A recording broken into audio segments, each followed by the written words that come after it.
So far in module 4 we've checked out the who and when of registration. Now let's move on to the where. That's the location from where the dealer has to obtain registration. Section 3 will be dealing with where to register in case of multiple states and in case of multiple business verticals. And because we are talking about the location where, we need to understand what is the situation in case of supplier. What is the location of supplier of services in particular? So let's begin. So suppose our dealer is liable to register under any of the three categories of automatic, conditional and mandatory, and he is obtaining registration within time. Even if he is obtaining after the time limit, these provisions would apply for him. Our dealer, whether he's a supplier, principal or an agent, he has businesses, transactions in 3 states, in Karnataka, in Maharashtra and in Delhi. In such a situation, we are assuming that he has business units in all 3 locations. That is, he is not a casual taxable person. He has business units in all 3 locations. So this is the situation where he has business in multiple states.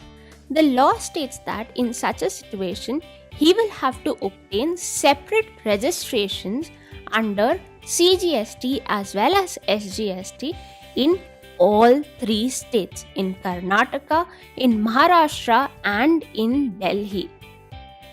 And therefore, all the business units in these 3 states, the 3 business units, will be treated as 3 distinct persons, as if they are of 3 different businessmen and not one. That is the treatment that will go on for all 3. Let's understand this better.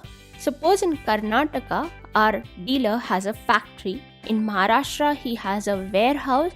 And in Delhi, he has a shop, the final outlet. So in such a situation, he'll transfer goods to the warehouse in Maharashtra from his factory in Karnataka. So there's a transfer from Karnataka to Maharashtra. Further, he will transfer goods to his shop in Delhi from his warehouse in Maharashtra. And in Delhi, he will effect his final sales to his customers.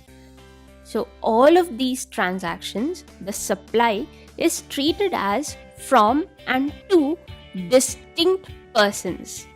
Whether it's the factory, the warehouse or the shop, they are completely distinct. So this means he will have to collect tax on each transfer. He'll have to remit tax on each transfer and finally claim input tax credit, something like that. You just have to take away 2 points when we are dealing with locations in different states. Each state, the units in each state are considered as distinct from units in another state, and you'll have to obtain separate registrations from each state. So that's a mandatory clause. You will have to obtain multiple registrations. What about if you have different units within a state? Say in Karnataka, you had factories all over.